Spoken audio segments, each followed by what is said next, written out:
Kevin McCarthy's extreme 118th Congress is fully underway now. We're getting a preview of things to come in the committee meetings. Yesterday was the first hearing for the new House Oversight Committee. Marjorie Taylor Greene is a member, and she used her time to talk about Ashley Babbitt and the poor jailed insurrectionists. Today was the first meeting of the House Judiciary Committee, featuring Florida Republican and huge patriot Matt Gaetz. Gaetz, loving America the way he does, proposed an amendment on his first day that every meeting from now on should begin with all the members doing the Pledge of Allegiance. That is when we got our first preview of how Democrats can handle Republican antics, as Congressman David Cicilline proposed an amendment to the amendment. Mr. Issa just made reference to how important it is for us to display our commitment to the Constitution and to commit to defend it aggressively. So I'd like to offer an amendment to the amendment, adding in the second paragraph where the chair may designate an individual to lead the Pledge of Allegiance, to add the following language. Provided, however, the pledge shall not be led by an individual who supported an insurrection against the government of the United States in any way. Because I think if we adopt this amendment, then we will be truthful in representing that stating this pledge is an affirmation of your defense of democracy and the Constitution. It's hard to take that claim seriously if, in fact, an individual who in any way supported an insurrection against the government of the United States is allowed to lead the pledge.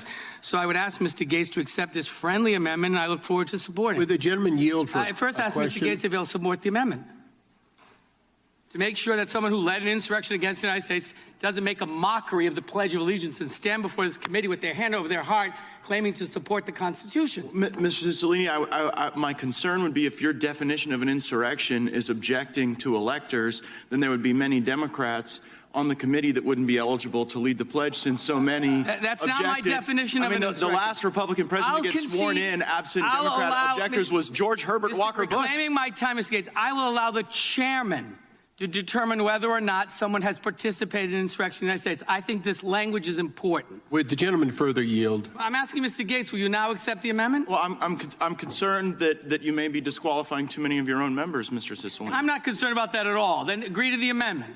Let's make this real. If you want to give someone the right to stand before the House Judiciary Committee and lead the Pledge of Allegiance at a bare minimum, let's guarantee that that person has not participated or supported or in any way helped an overthrow of the government of the United States. Would the gentleman yield? It's like a simple proposition.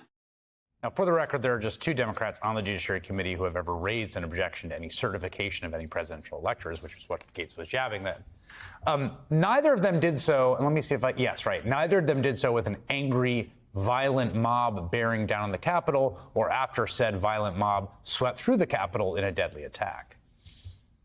But on January 6th, 2021, 14 of the 18 members, Republicans, who were there, did exactly that. That includes Chairman Jordan and, well, surprise, surprise, Matt Gaetz himself.